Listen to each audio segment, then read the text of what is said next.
Here's the Purah Pad. There's that. Boom.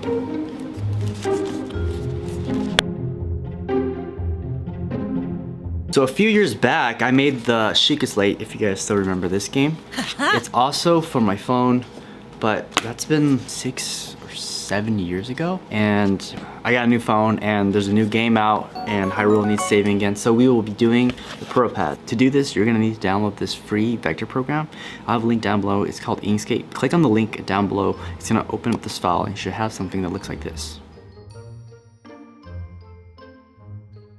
I've also added a Google spreadsheet, something similar to what I did with the Trigun arm, and I love what people contributed to it, so I'm gonna do the same thing with Purah Pad. Here you can put in the exact dimensions of your phone. So in this example, we're gonna use the iPhone 14 Plus. You can find the specs to any phone online. Plug in the dimensions in millimeters. You'll see the scale factor output right here. We'll come back to that. And then do the same with the width dimension. Now that we have the scale factor, we have to go back to the vector file, select everything, and input the scale factor and the height. Make sure the uniform scale is turned off. Hit enter and you should see the scale resize. Do the same for the scale factor for the width. So next you can print them out by going to the file and changing the page document like so. So your printer will print anything inside this page document, which is the rectangle right here. Hit print and you're ready to go. Okay, so for crafting I prefer accuracy and convenience. So I'll be using my new laser machine, which you see right there. That's the P2 from Xtool, so that's the sponsor of this video. So if you're like me and have an imaginative design, but sometimes feel that cutting it by hand is just too much effort, and sometimes the results don't come out exactly the way we want. And we've all been there with hand cramps and less than perfect results. Well, we got the laser machine that takes care of that for us.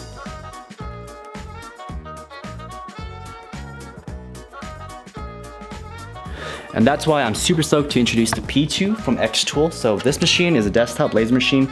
It is pretty darn good from all the laser machines that I've used. So definitely check it out. And I know it's expensive, so not all of us has that much money to invest in the laser machine. But if you guys want to try this out, I am offering laser service for your patterns. So if you guys have anything you want to cut or design that is just way too hard to be done by hand, you can send it over here and we can cut it here so you guys can see how good it is, and maybe one day you can invest in a laser machine. And I'll have a link to both the machine and my laser service down the link down below.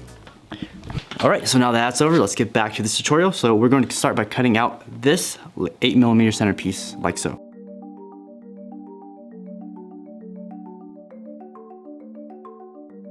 If your tabs end up like this, don't worry, we can clean it up with a rotary tool.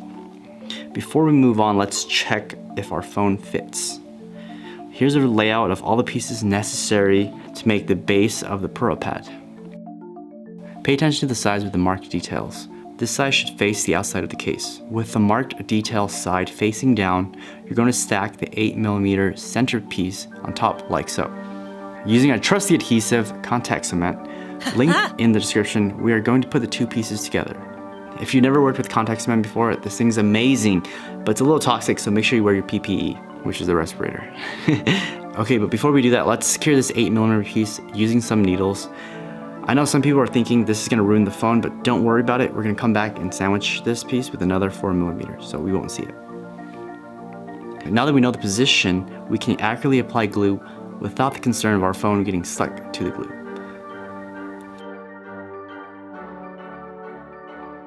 Let the glue dry tacky to a touch before fusing the two pieces together.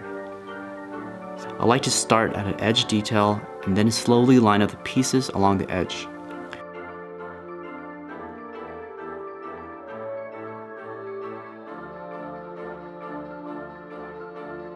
Once complete, you should have something that looks like this. Here I'm testing to see if my phone fits, and it looks like it does. So do that for the small piece as well, then we're ready to put the front of the Purah Pad on. In a similar fashion, apply contact cement to both sides and then let them dry before fusing them together.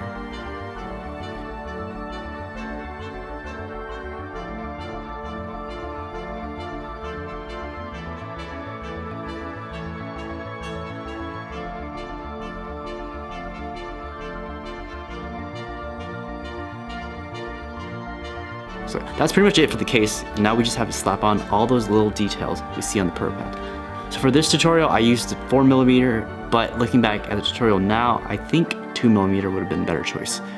So I've already made a note of this in the pattern, so you guys don't have to do that. So we will remove them by cutting the tabs shown right here. It's important to label them front and back. Next, cut out the 4mm trigger details. Using our contact cement, we will fuse the two pieces together like so.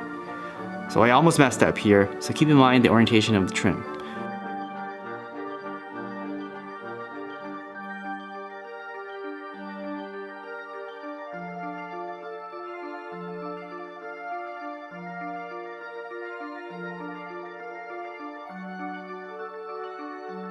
If you did everything correctly, you should have something that looks like this.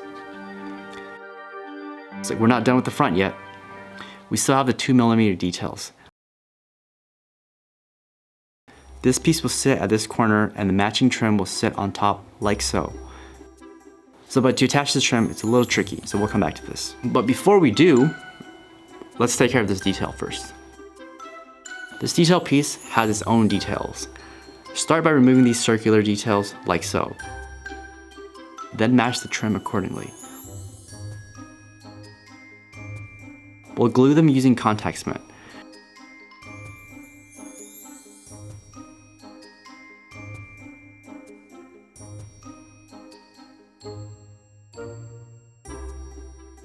We're almost done.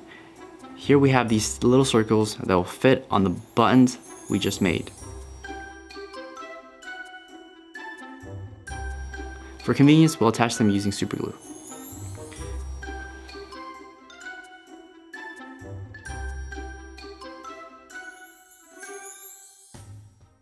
Okay, so now that we have that, we're ready to put on the details on the Purah Pad. Because I'm using an old bottle of contact cement, this is probably not the cleanest application of glue. After we apply the details and the plastic dip, you won't even notice it. Glue the details to the corresponding position.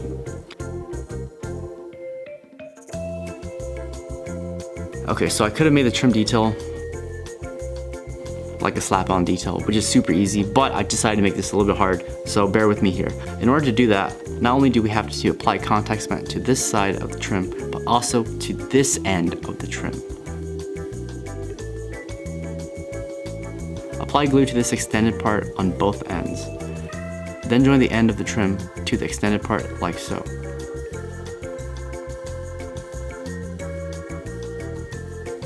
Attach the trim along the edge, and when we get closer to the other end, we'll finish it off like so.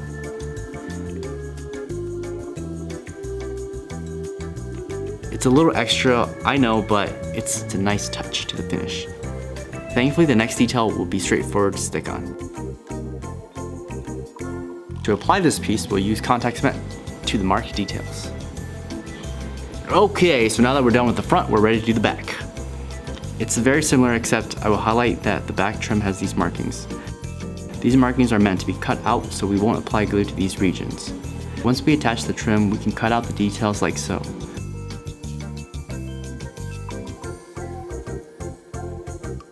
We'll do the same thing to the other side. These gaps are necessary for the following detail. To make our lives easier, we'll use 2mm adhesive foam. We'll peel off the back, but we want to leave the center strip intact.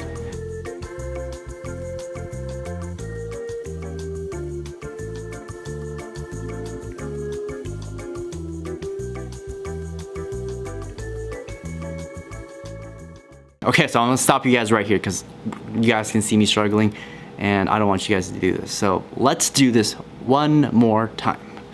So starting with a 2mm detail strip, we're going to be carefully cut out just a non-sticky back.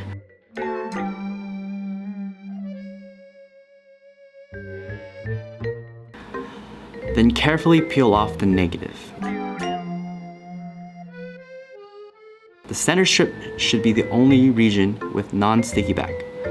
Now instead of starting on the end with 2 circles, we'll start off with the other end. Trust me, it's so much easier. Block off the other half, then join the details like so.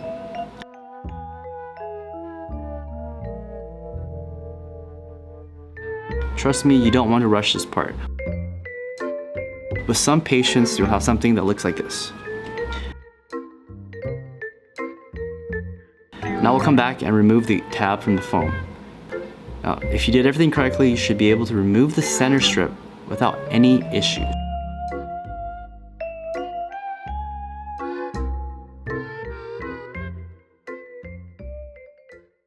Okay, so we're almost done here. Here are the details you probably won't be able to do by hand. And I understand not everyone's ready to invest in a laser machine, so we do offer a laser service for this part, or you can just buy the whole kit. It's probably easier. Before attaching the details, we'll mark the position of the centerpiece like so. These two detail strips will sit on the front like so. Yes, they're very detailed and it took me a weekend to design them, and I'm really proud with how they came out. To attach the detail, we'll apply contact cement to the corresponding positions.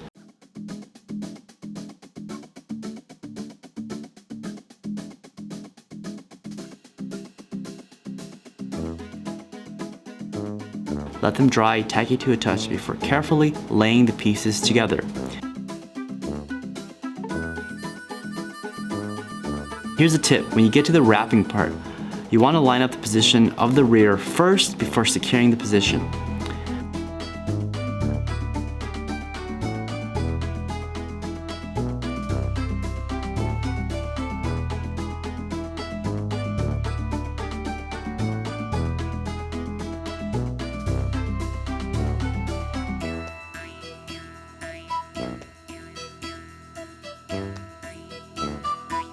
We'll do the same thing to the other side.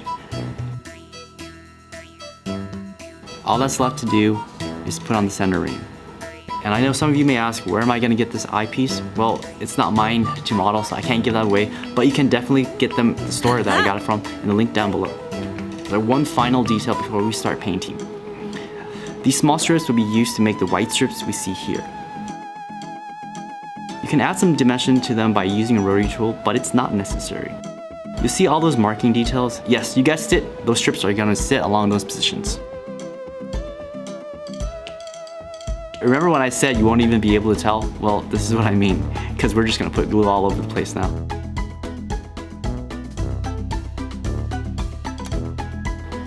Don't cut this strip out yet. It's easier to apply glue while they are still stuck in the sheet. After they're dried, then you can cut out the strips. There's no specific order to the strips. And since we're all Zelda fans, I'm sure we can figure out which long and short strips to use. Cut the corresponding strips and attach them like so.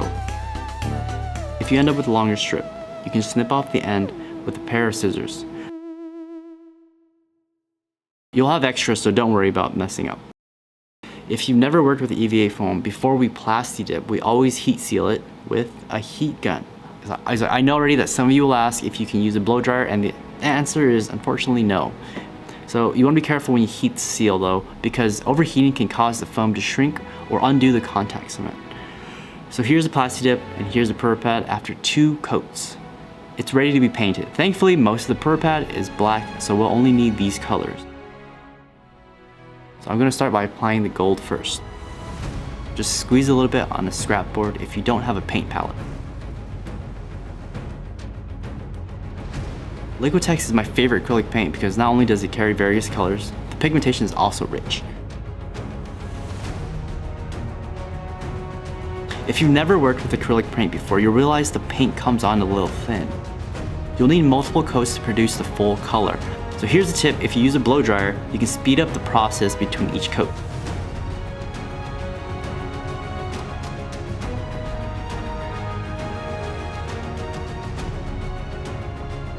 For the white strips, I'm going to use this parchment pigment.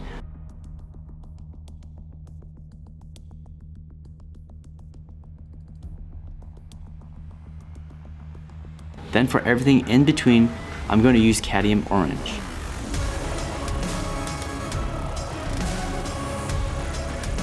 If you made any overspills, you can always come back with the original paint. Lastly, let's finish the bottom with cadmium red. Now, these colors don't have to be the colors that I used, but you guys get the general idea, and there are references online so you guys can follow the scheme.